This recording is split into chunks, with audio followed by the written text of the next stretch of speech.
Hey everybody, welcome to JLB Sports TV. I am Justin Block, and today Liverpool lost to Manchester United at Old Trafford 2-1.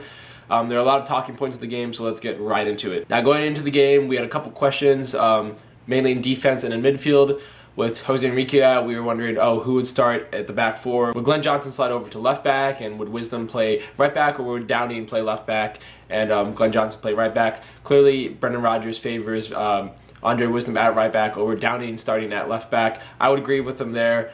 I think Downing is a pretty pitiful defender in terms of positioning, and I guess Wisdom isn't that much better, but I would rather have a natural defender at the back four. Now in midfield, it was an interesting setup. I thought we would see Jordan Henderson play as attacking midfielder today. We did not. We actually saw Lucas, then Gerrard, then Joe Allen, and when I saw that, I was thinking, well, I guess that means Joe Allen must be the number 10, right? Because Steven Gerrard no longer plays as an attacking midfielder.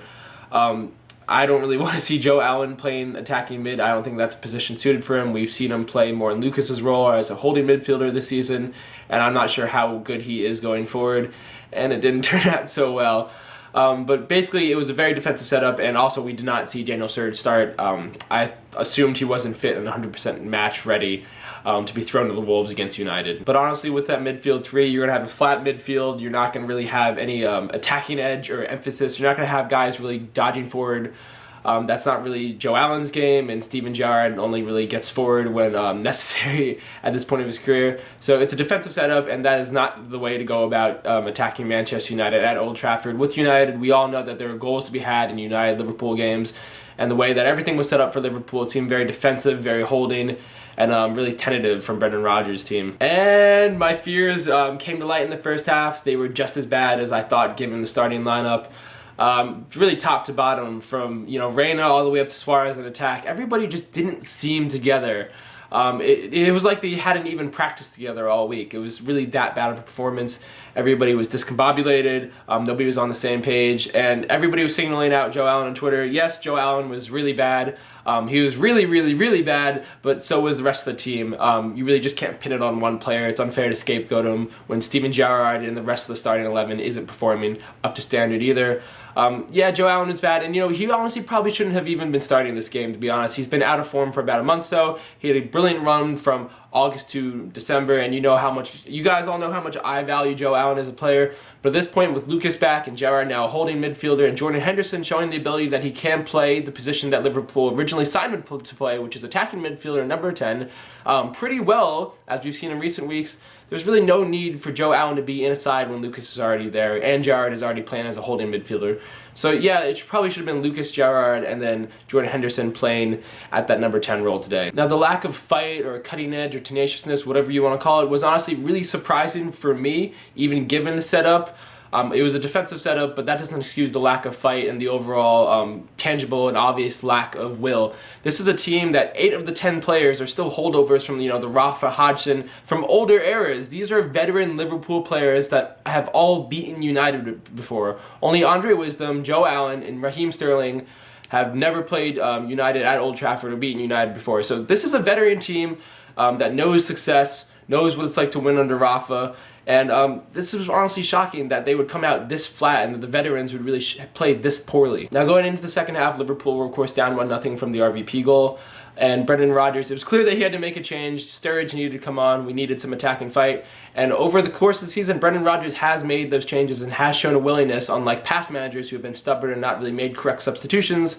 But Brendan Rodgers has been willing to make the substitutions at halftime, which is positive. Now, granted, you would rather have Liverpool start well and then make adjustments early in the game to the opponent, but not the case, and hasn't been the case as often as you would like this season. We've seen Brendan Rodgers have to make too many drastic decisions at halftime, but he did that. Sturridge came on, Barini came on, Henderson came on, Joe Allen, and Steven Gerrard settled into the game. Henderson helped them out in midfield. And finally, Brendan Rodgers got to play with the three strikers, Barini, Sturridge, and Suarez, that he'd probably wanted since the beginning of the summer. Now, we all know Brendan Rodgers has talked about in his interviews about these wide forwards.